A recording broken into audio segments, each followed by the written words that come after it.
quelqu'un pourrait avoir 1 milliard. Quelqu'un d'autre pourrait avoir 200 millions. Quelqu'un d'autre pourrait avoir 300 millions. Celui qui n'a rien eu, peut-être, c'est 20 millions, c'est 30 millions. Et les manœuvres qui seront sur, peut-être, sur les chantiers, et ils vont voler du ciment, aller vendre, tout au plus, ils auront 2 millions, 3 millions pour boire la bière et chercher des filles dans les mains. Voilà le développement qu'on nous avait donné.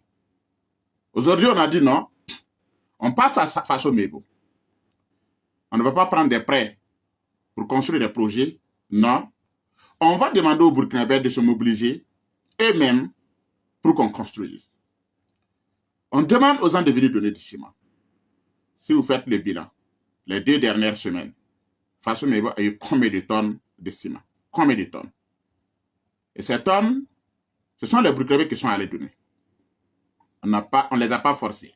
Les gens sont allés donner avec fierté, avec dignité, avec honneur.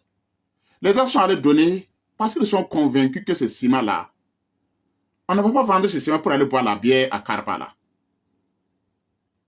On ne va pas vendre ça pour aller boire la bière quelque part à Nagrin ou bien à Vagat 2000.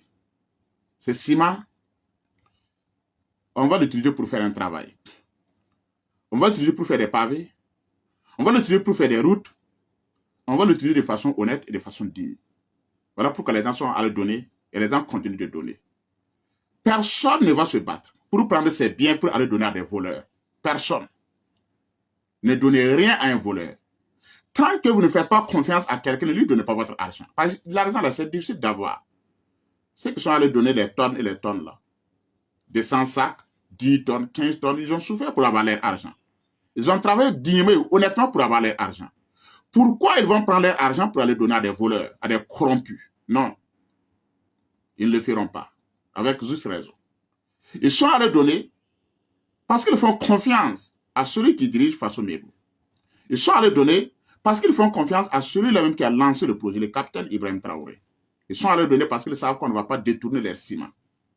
On ne va pas vendre leur ciment pour construire des villas à Ouaga. Voilà pourquoi ils sont allés donner. Donc ça encore, c'est la qualité des ressources humaines. Qui dirige le projet, qui a lancé le projet et qui le dirige. C'est très important. Le développement n'est pas compliqué, hein. Que ce soit le développement d'un humain, que ce soit le développement d'une nation, ce n'est pas si compliqué que ça. Non. Ce sont des principes, c'est de la logique, ça s'apprend et on met en œuvre. Il faut seulement des hommes intelligents. Et il faut mettre aussi de l'éthique dans tout ce que vous êtes en train de faire. Je vais terminer par ça. Donc aujourd'hui, Faso Mebo est un grand projet national qui est en train de mobiliser des ressources humaines, des ressources financières pour construire le Burkina Faso.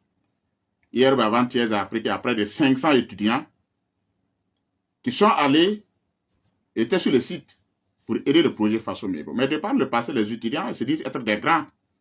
Ce qu'ils connaissent souvent faire, ils attendent les grèves pour revendiquer. Aujourd'hui, ils sont à une autre étape où ils ne sont pas dans une étape de revendication. Non. Ils sont dans une étape de construction. On revendique ce qui existe. Et depuis le temps des hommes politiques, nous avons dit les grèves là. Vous dites de partager l'argent. Le pays n'a qu'à partager l'argent. Mais le pays a quoi même pour partager? Il faut réunir un montant pour partager. On parle d'une justice commutative ou d'une justice distributive.